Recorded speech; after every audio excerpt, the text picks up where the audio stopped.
Hello everybody, welcome to high priestess 7777। कैसे हैं आप सब लोग। मैं आ गई हूँ एक और फ्रेश रीडिंग के साथ। और आज की रीडिंग मैं मुश्किल से ही करती हूँ, बिकॉज़ मैं इस बात पे बिलीव करती हूँ कि ये एक ऐसी बात है जो सिर्फ कुछ बातें ऐसी हैं जो सिर्फ़ और सिर्फ अल्लाह के मामलात होते हैं। फॉर एग्ज़ाम्पल प्रेगनेंसी, शादी, डेथ, ये ऐसी तबई और नेचुरल चीज़ें हैं जो कि सिर्फ अल्लाह के इख्तियार में हैं।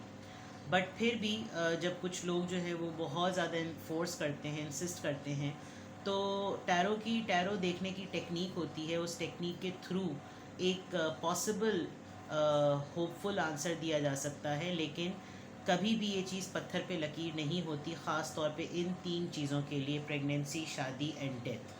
तो ये कभी भी नहीं होता। कभी कभार मुझे पर्सनली लोग मैसेज करके कहते हैं कि मुझे अपने जिनके मैं मेरे लव्ड वंस थे उनकी डेथ हो गई है, वो मुझे बहुत ज़्यादा नज़र आ रहे हैं और मेरी उनसे बातचीत होती है, तो आप मुझे देख कर बताएं। These are something very supernatural things. और ये मैं खुद जब मेरा जिस चीज़ पे मेरी, मैं ये नहीं कहती कि ये दुनिया में एग्जिस्ट नहीं करती होंगी, बट ये चीज़ों पे मेरी कमांड नहीं है। तो जिस चीज़ पे मेरी कमांड नहीं है, तो मेरा दीन, मेरा मज़हब, मेरे स्पिरिट गाइड्स मुझको यही गाइड करते हैं कि जिस चीज़ के बारे में नहीं पता वहाँ पे खामोशी इख्तियार करो। तो सिंपल इज़ दैट। शादी से रिलेटेड मैं आज रीडिंग कर रही हूँ। मैं कतई ये नहीं बता सकती कि कौन वो फिक्स इंसान होगा कि आपकी शादी इससे होगी, लेकिन मैं पर्सनालिटी ट्रेड्स बता सकती हूँ। मैं कोशिश करूँगी कि मैं आपको पर्सनालिटी ट्रेड्स बताऊँ। मैं उसके कॉन्टेक्सचुअल सिनेरियोज़ बताऊँ कि वो इस वक्त किस पोजीशन में है, या फ्यूचर में क्या पॉसिबिलिटी हो सकती है कि ये हो सकता है।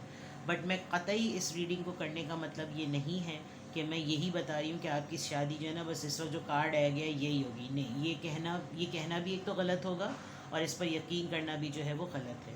तो आज की रीडिंग के टॉपिक पर आते हैं कि आज मैं रीडिंग कर रही हूँ कि आपकी शादी किससे होगी। पॉसिबली ये कौन सा पर्सन, ये कौन सी खातून या मर्द होंगे जिनके साथ आपकी शादी पॉसिबल है, इनके पर्सनालिटी ट्रेट्स क्या होंगे। ड्यूरेशन मैं चेक करने की कोशिश करूँगी, कैलकुलेट करके आपको बताऊँगी। तो ये उस पे रीडिंग है। लेकिन बिल्कुल भी इस पर आग बद करके आपने यकीन नहीं करना। और ज़ाहिरी बात है, जो लोग मैरिड हैं वो इस रीडिंग को तो उनसे मैच होगी ही नहीं है, बिकॉज वो उनकी तो शादी हो चुकी है। तो ये प्रॉबेबली सिंगल्स के लिए, या जो लोग ऑलरेडी अफेयर में हैं, लव एंड ट्रस्ट में डेवलप्ड हैं, ये उनके लिए होगी, ताकि उनके लिए ये काउंटर चेकिंग और एक कंफर्मेशन हो जाए कि जनाब ये वो लोग हैं जिनके साथ ये वो इंसान है, नॉट लोग, ये वो इंसान है जिससे पॉसिबली जो है वो मेरी शादी हो सकती है। तो देखते हैं कि किससे आपकी शादी होगी। टाइमलेस है, जनरल है और कलेक्टिव है। आपने मैसेज वही लेना है जो आपको लगे कि हाँ ये मुझसे थोड़ा सा मिलता जुलता लग रहा है। अदरवाइज़ अगर आपको प्राइवेटली पूछना है कि सिर्फ़ और सिर्फ ये कि किस तरह के पर्सनालिटी ट्रेट्स होंगे, क्या साइंस होंगे, और कुछ लोग तो ये तक पूछते हैं कि है भी या नहीं, तो वो ऑटोमेटिकली एक गाइडेड रीडिंग बन जाती है। बिकॉज़ अगर किसी की शादी नहीं हो रही तो वो पूछते हैं कि मेरी शादी क्यों नहीं हो रही। तो मैं फिर जब कार्ड स्प्रेड करती हूँ, फिर जब मैं चेक करती हूँ, तो पता चलता है कि उनकी लाइफ का पर्पस इस वक्त एट द मोमेंट डिफरेंट है। तो वो एक गाइडेड रीडिंग बन जाती है। तो इसलिए मैं आपको कहूँगी कि अगर आप ये जनरल रीडिंग तो देखें ही देखें, और लाइक कर लें अगर आपको पसंद आए तो। और उसके अलावा अगर आपको प्राइवेटली पूछना हो तो शादी से रिलेटेड आप प्राइवेटली कंसल्ट करें, मुझसे करें या किसी से भी करें। मेरा डिस्क्रिप्शन बॉक्स में नंबर मौजूद है, तो if you want to contact me, I am available. Otherwise हमेशा अपनी प्राइवेट रीडिंग लें, ठीक है। और जनरल को आप देखते रहिए, बिकॉज इससे गाइडेंस भी मिलती है, सपोर्ट भी मिलती है, चीज़ें क्लियर होती हैं, आइडिया होता है। देखते हैं जनाब, आपकी शादी किससे होगी, कैसा होगा वो पर्सन, क्या उसकी ट्रेड्स हैं, क्या उसकी आदतें हैं, क्या मामला चल रहे हैं। Please give me clear messages, I request you with wholeheartedly. Please guide me for my viewers, for the sake of my viewers interest, please मुझे गाइड कीजिए। बहुत सारे कार्ड्स आ गए, चले मैं सभी ले लेती हूँ। Occupation, pathway, courtship and distant horizon. मुझे ऐसा लग रहा है कि जिस पर्सन से आपकी शादी होनी है, वो पर्सन आपको एक होप देकर किसी दूसरे कंट्री चला गया, या आप दोनों एक लॉन्ग डिस्टेंस में आ गए हैं, या जिससे आपकी शादी होनी है वो कहीं और है, वो अपने एक रिलेशनशिप में या तो इस वक्त स्टक है या उसको क्लैरिफाई कर रहा है, एंड देन ही और she will be travelling, and then this proposal will come to you. ये जिस पर्सन से आपकी शादी होगी वो एक स्पेसिफिक प्रोफेशन से, एक्सपर्टी से प्रोफेशनल होगा। टेक्सटाइल डिज़ाइनिंग में, इंटीरियर डिज़ाइनिंग में, टेक्सटाइल फैब्रिक्स में, वीविंग एंड टेक्सटाइल में कोई ऐसे काम ज़रूर हो सकता, बिकॉज़ यहाँ पर एक ख़ातून जो है वो कपड़े सी रही हैं। हो सकता है ये इनका ऑक्यूपेशन हो या इनकी ये फील्ड ऐसी हो जिसमें बहुत सारे लेबर इनके अंडर काम करते हों। टेक्सटाइल से रिलेटेड इनका जो है वो ताल्लुक़ होगा, मिल ओनर हो सकते हैं या फिर वहाँ पर जॉब करते होंगे। और अभी ये है कि जिससे आपकी शादी होनी है, आप दोनों के दरमियान एक क्लैरिटी ऑफ विज़न चल रहा है। अभी आप दोनों एक इवॉल्विंग फ़ेज़ में हैं। अभी या तो आप अपनी ज़िंदगी में बहुत एक लंबा अरसा एज के हिसाब से गुजार चुके हैं, बिकॉज 34 और 36 का नंबर आया है, तो एक तजुर्बा आपको हो गया है और आप ख़ुद एक बहुत ही डिफरेंट सी पर्सनैलिटी बन चुके हैं, आप भी और आपका पर्सन भी। आप लोग किसी ऑफिशियल मीटिंग पे मिले थे, किसी ऑफिशियल गैदरिंग में मिले थे, वहाँ पर आप लोगों का एक रोमांटिक मीटअप हुआ। उस रोमांटिक मीटअप में आप लोगों ने हर दफ़ा एक ऑफिशियल लेवल पर एक दूसरे के साथ गेट टुगेदर्स की हैं, और उसके बाद आप दोनों के दरमियान कोई डिस्टेंस आया है। ऑल्दो ये पर्सन आपको कमिटमेंट दे कर गया है कि मैं wait for me, I will come back, मेरा इंतज़ार करो, इस तरह का सिनेरियो अभी तक तो नज़र आ रहा है। और जो ट्रेड्स नज़र आ रहे हैं, जो साइंस नज़र आ रहे हैं, ये पर्सन वैसे भी बहुत ज़्यादा ट्रैवल करता है, ऑन एंड ऑफ इसकी ट्रैवलिंग बहुत ज़्यादा होती है, लेकिन वापस घूम फिर कर इसको अपने सिटी कंट्री टाउन में आना ही होता है। आपसे मीटिंग इसकी ट्रैवलिंग पर्पज़ पे ही होती है। ऑनलाइन आप लोगों की बातचीत बहुत ज़्यादा होती है, अगर तो आप लोग कांटेक्ट में हैं, और अगर ये बिल्कुल टोटली आपके कांटेक्ट में नहीं है तो फिर ये वो तमाम साइंस होंगे जो ये पर्सन जिसका प्रपोज़ल आपके साथ फ़िक्स होगा या जिसके साथ आपकी शादी फ़िक्स होगी। आपका ख़ुद का कोई एक इंटरेस्ट हो सकता है, आपको वीविंग का, स्टिचिंग का, सोइंग का, आपका कोई बहुत ज़्यादा सिलाई कढ़ाई का आपको बहुत शौक़ होगा। आप खुद टेक्सटाइल डिज़ाइनिंग या आर्ट एंड क्राफ्ट से रिलेटेड कोई काम कर रहे होंगे। आप टेक्सटाइल डिज़ाइनर ख़ुद होंगे, ग्राफिक्स डिज़ाइनर होंगे। आप वेलफेयर का काम करते होंगे, जहां आप डिज़र्विंग लेडीज़ को सिलाई मशीनें जिसे कहना चाहिए बांटते होंगे ताकि उनके घर का ब्रेड एंड बटर हो सके। और इसी तरह के कामों में, वेलफेयर ऑर्गेनाइजेशन में काम करते करते आप दोनों का रिलेशनशिप जो है वो डेवलप हुआ है, या आपका कोई इंटरेस्ट है जिसमें आप चाहते हैं कि अगर मैं मेरी शादी जिससे भी हो, एटलीस्ट वो मुझे ये सब कुछ करने दे। बिकॉज जैसे मैंने कहा कि आप लोग जो है वो अपनी लाइफ के एक मैच्योर लेवल पर हैं, एज के एक मैच्योर लेवल पर हैं, जिसमें आप लोग इवॉल्व हो चुके हैं। तो जब इंसान इवॉल्व हो जाता है तो उसके कुछ ट्रेड्स सेट हो जाते हैं कि उसने ये काम तो अपनी ज़िंदगी में करने ही करने हैं। तो आपकी शादी जो है वो किसी ऐसे पर्पसफुल पर्सन से ज़रूर एक्सपेक्टेड हो सकती है जो या तो खुद इस तरह की एक्टिविटीज़ में होगा या वो आपको ये एक्टिविटीज़ करने देगा। Let's see more. किससे होगी आपकी शादी? आपकी शादी किससे होगी? False person number 8, thoughts number 16, 8 और 8 16 होते हैं। Message, mature man.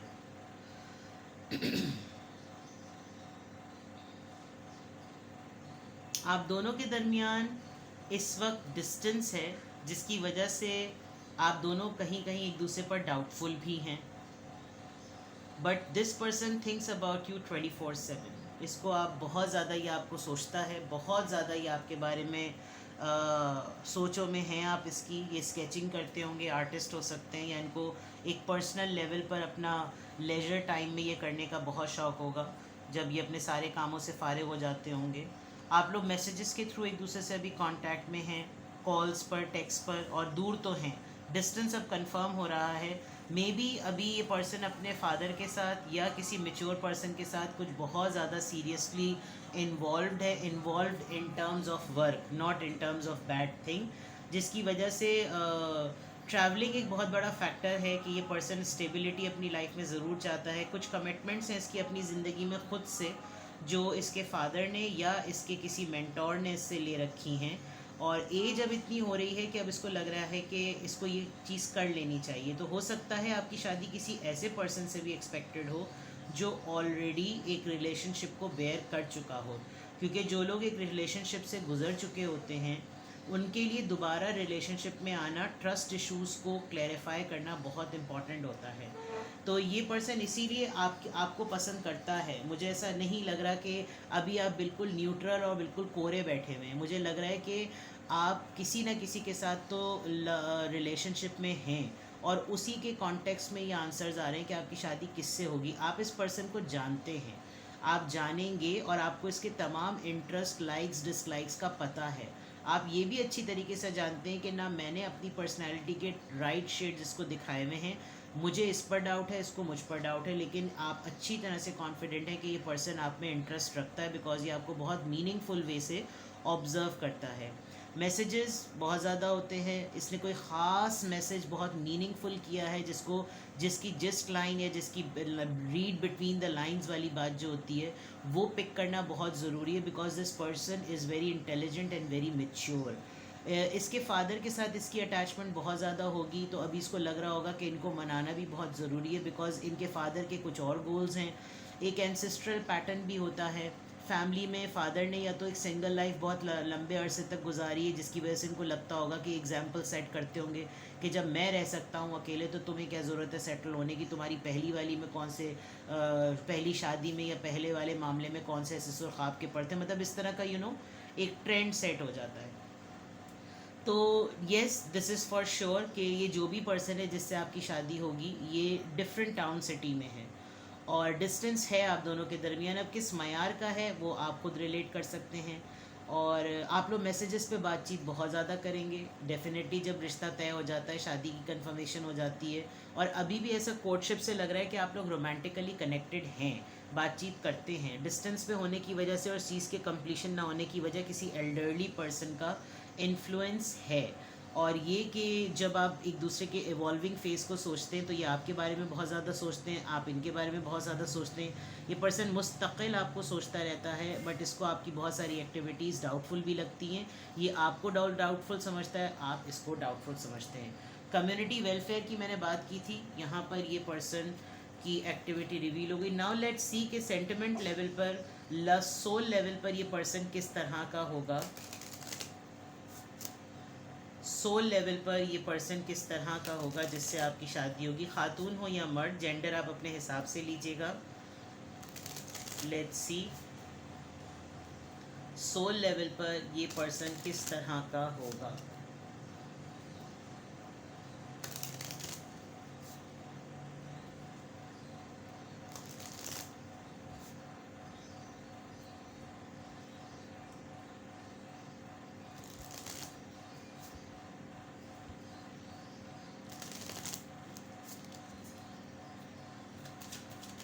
Soul level पर, इमोशनल लेवल पर ये पर्सन किस तरह का होगा जिससे आपकी शादी होगी। Chemistry, there is a strong magnetic attraction here. जान लेंगे आप लोग एक दूसरे को, और शादी से पहले आप लोग टाइम एक दूसरे के साथ स्पेंड ज़रूर करेंगे। एक चीज़ ज़रूर होगी, जब आप दोनों एक दूसरे के साथ होंगे तो there is a big possibility कि ये पर्सन आपकी बहुत सी एक्टिविटीज़ से ये ज़रूर असेस करे कि this is not your first time. तो ये जो डाउटफुल और फॉल्स पर्सन वाली बात है ना, एक बहुत सिंपल सी चीज़ है भाई, कि ये जो लोग सोचते हैं ना कि मुझे बिल्कुल कोरी वर्जिन और बिल्कुल ऐसी मेरी शादी हो, और होती भी है, जाहिर सी बात है, इसमें कोई दो तरफा राय नहीं है। लेकिन जब इंसान जवान होता है और वो रिलेशनशिप में आता है, वो मोहब्बत में आता है, तो there are lot of experiences जो कि वो अपने पार्टनर के साथ डेट्स पर या लव मेकिंग में या इंटीमेसी के लेवल पर गुजारता है। तो अगर आपका पर्सन आपको रिस्पॉन्स में वो तमाम चीज़ें इक्वलेंट वे में रिस्पॉन्ड करता है जो आप एक्चुअली डिमांड कर रहे होते हैं, तो उसमें किसी के ऊपर डाउट नहीं करना चाहिए। This is actually a chemical bonding जो कि केमिस्ट्री डेवलप होती है। तो जब आप दोनों एक दूसरे के साथ टाइम स्पेंड करेंगे, there are lot of things जो कि ये आपके साथ डेट्स पर करना चाहेंगे, या हो सकता है अभी करते भी हों, जिसकी वजह से डेफिनेटली इनकी ये वाली चीज़ तो आप दोनों के दरमियान डेवलप होगी कि बहुत स्ट्रॉन्ग आप लोग एक दूसरे के साथ मैग्नेटिक पुल फील करेंगे। हीलिंग फैमिली इश्यूज़, देखिए मैंने कहा था कि या तो ये पर्सन ऑलरेडी कहीं से इसका रिलेशनशिप एंड हुआ है, जिसकी वजह से इसके बहुत से ऐसे मैटर्स हैं जो इसको अपनी फैमिली में फ़िक्स करने हैं। फादर की बात भी मैंने बताई थी, किसी एल्डरली इन्फ्लुएंस का भी बताया था। तो इसको एक श्योरिटी चाहिए, एक सिक्योरिटी चाहिए। लिखा हुआ भी है कि your love life benefit as you forgive your parents. Maybe आपकी एक शादी हुई हो या इस पर्सन की हुई हो जो कि पेरेंट्स की रजामंदी से हुई हो, वो सक्सेसफुल ना हुई हो। तो अब जब हो रही होगी या ये डेवलप होगी तो फिर पेरेंट्स को नहीं इन्वॉल्व किया जाएगा, कुछ ऐसी चीज़।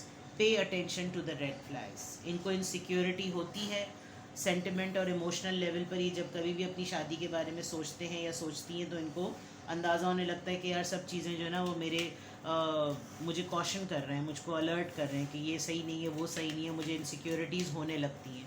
तो इमोशनल लेवल पर इस पर्सन का इम्बैलेंस नज़र आ रहा है। Calling an affirmation, this person really desperately want to settle. इसको हर हालत में सेटल होना है और ये दुआ भी मांग रहे हैं, आप भी दुआ मांग रहे हैं कि किसी तरीके से जो मैंने विजुलाइज़ किया है कि हम लोग एक हो जाएं। मुझे बहुत हद तक, क्योंकि बार बार मैं कार्ड शफल कर रही हूँ और बार बार ये कार्ड आ रहा है पैशन का। तो मे बी आप जिससे भी आपकी शादी होगी, दिस इज़ फॉर श्योर कि आप दोनों के दरमियान एक अंडरस्टैंडिंग की डेवलपमेंट बहुत स्ट्रांगली पॉसिबल है। और शादी आपकी बिल्कुल आंख बंद करके नहीं होगी। You people both will get indulge एक दूसरे के साथ, और उस इंडल्जेंस में ही आप दोनों के दरमियान जो है वो बॉन्डिंग डेवलप होगी। तो ये अच्छी बात है, this is a very good sign.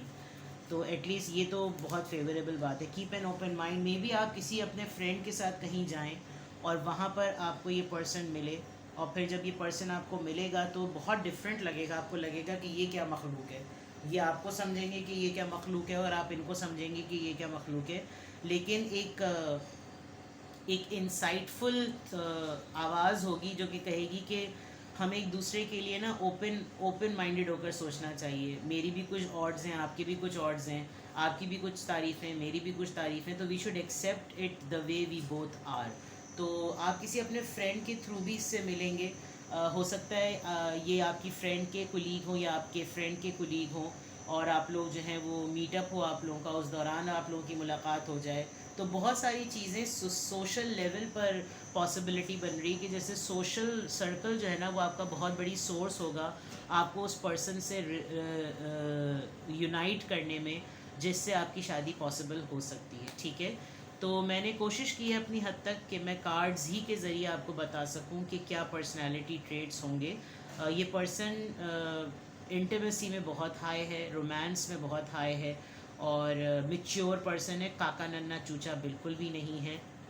Even मुझे तो खातून भी बहुत मेच्योर लग रही हैं, और साहब बहादुर भी। ठीक है ना? तो let's see, hope for the best. I wish you all the best. Take care, bye bye.